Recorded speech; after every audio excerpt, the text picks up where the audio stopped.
eso, que hay alguien que pueda recordarlos, ¿no? Como hasta el último día de sus vidas. Esta guerra, como todas, deja una secuela.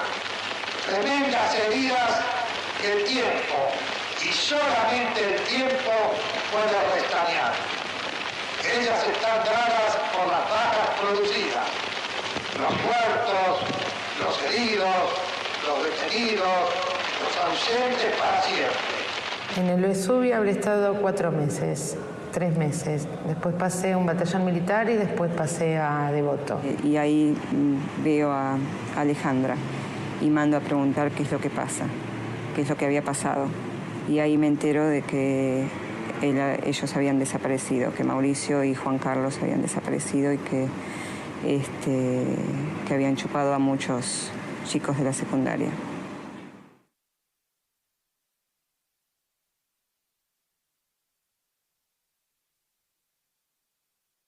Fue muy impactante cuando Alejandra volvió. El mensaje que corría era: va a venir Alejandra, pero no está en condiciones de contestar nada, no le pregunten nada. O sea, no sabemos bien de dónde venía, pero tampoco íbamos a poder averiguar de dónde venía. Yo salgo de la cárcel y quería terminar la secundaria. Es más, quería terminar el Pellegrini. Ya era una obsesión que tenía con esta escuela. Cuando aparece, Una esperanza internamente, claro. Adentro nuestro, decía, es la primera que aparece, ahora van a aparecer los demás. Exacto. Una noche viene, saluda a todos, alegría, abrazos, pero ella está como rarísima, ¿no? Como que le pasó 50 años de historia por arriba. Casi que no nos habla, que está como muy contenida así con los padres, el papá, la mamá, la hermana, y se van, y después me entero que se iba al exterior. Debe entenderse que aquí no ha habido, no podía haberla en un país históricamente pionero en los derechos del hombre, violación alguna de los derechos humanos. Aquí ha habido guerra, violencia salvajemente desatada por el terrorismo, enfrentada con toda decisión y vencida por las Fuerzas Armadas. Cuando con el paso del tiempo se comenzó a advertir que los niveles de represión podían cobrarse vidas, más allá de que fueran desaparecidos o no, no todos se encontraron excesivamente sorprendidos.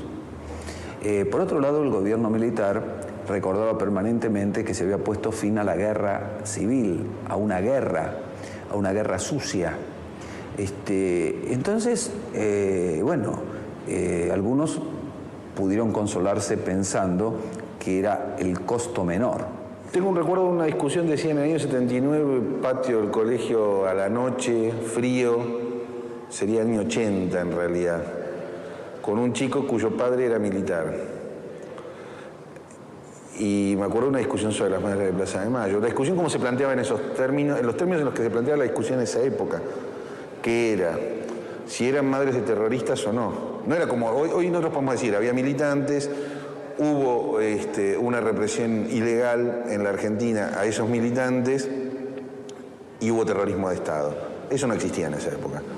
En el 79, de acuerdo que estábamos a la mañana haciendo la cola, pasaron los camiones empujados por ese comentarista Muñoz. La Argentina era derecha y humana, que eso algo así, con tipos cargados en los camiones que pasaban al lado nuestro gritando Argentina, que eso como si nosotros no fuéramos los argentinos.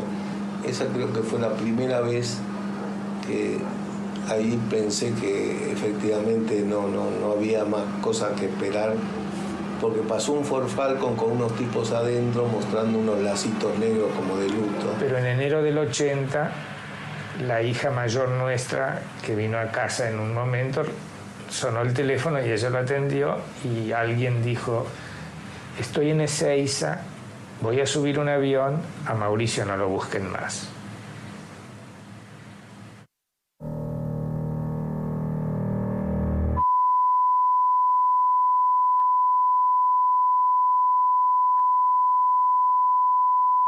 En el año 79, yo estaba en primer año, una chica que estaba en segundo año, que tenía que ver con el proceso de una revista que se llamaba Simiente, que existía en ese momento, que era una revista oficial del colegio, que se editaba bajo control, digamos, supervisión y censura del Departamento de Letras o de Lengua del colegio.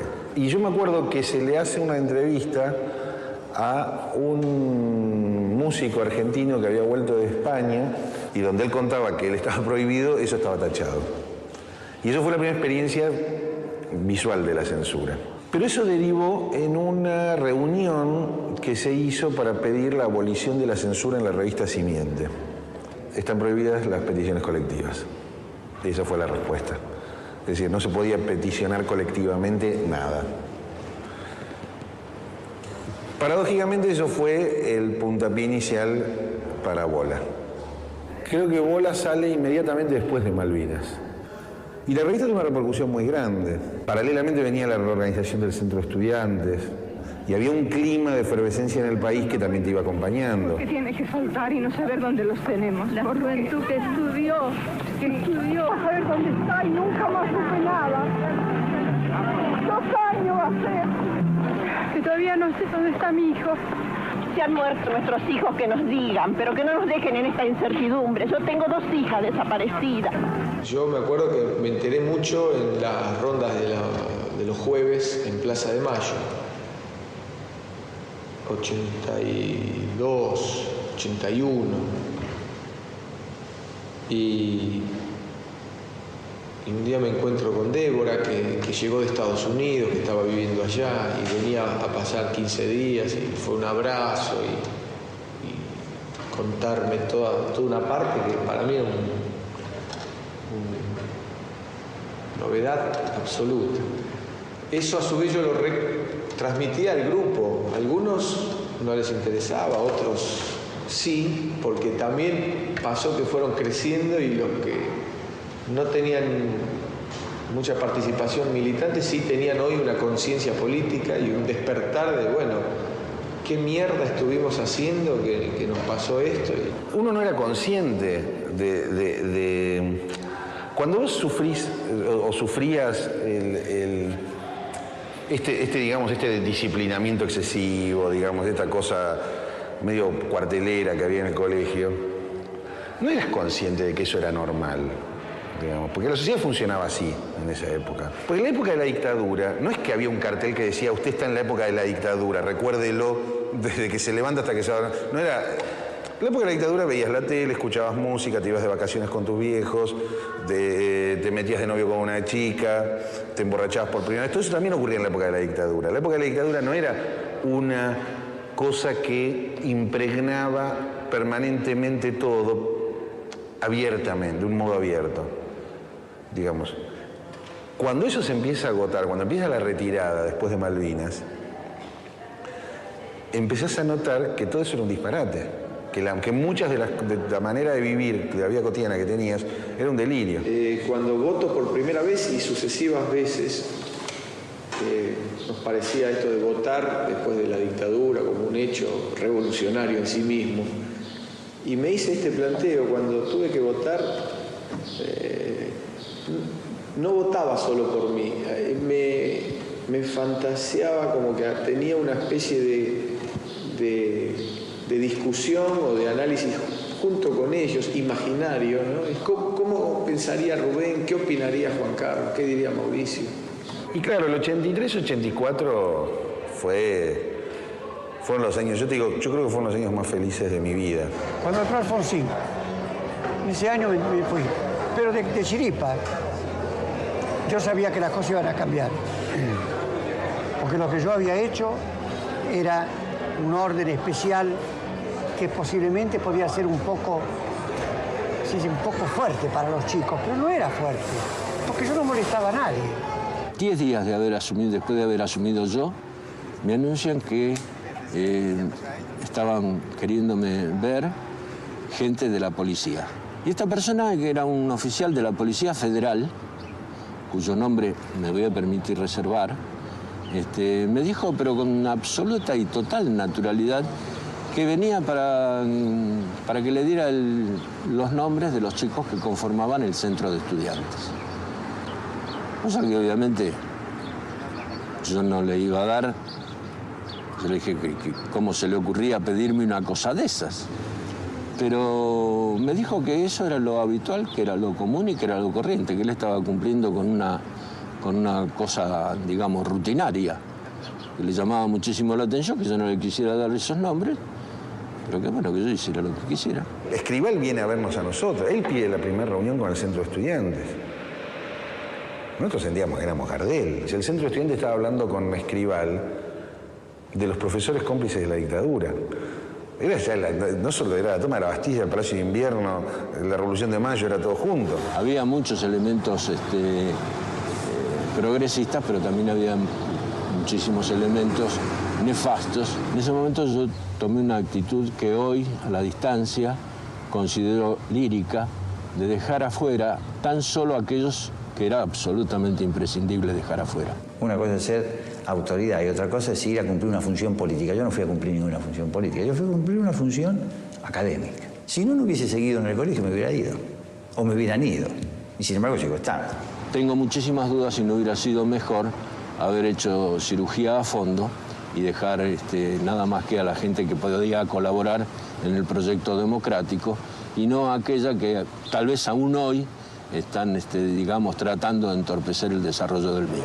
Se ha perdido la disciplina, se ha perdido el respeto, se ha perdido el orden, se ha perdido toda la educación que pudieron haber recibido los chicos, se ha perdido.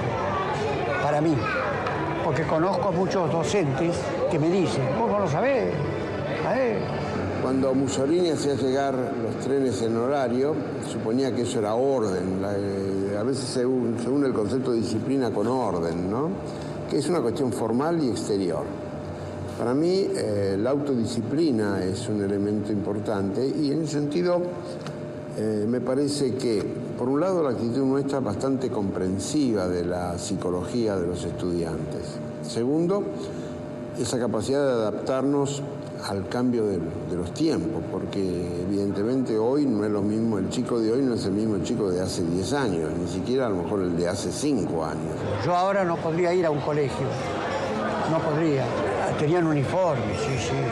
No había historia, no había lío. Ahora tenés que ver lo que es. Al pasar por el Pellegrini, vas a ver la escalinata, con las pibas con las botellas de Coca-Cola, con las gambas abiertas, así con los chicos, vos no sabés. Condenando al teniente general Jorge Rafael Videla a la pena de reclusión perpetua, inhabilitación absoluta perpetua. A raíz del 85, de haberse hecho la CONADEP y el juicio a las juntas, como el caso de Mauri fue presentado entre los menores de edad que habían sido desaparecidos, entonces tuvimos que nosotros testimoniar en el juicio de las juntas. El tema de derechos humanos se instala hasta hoy como uno de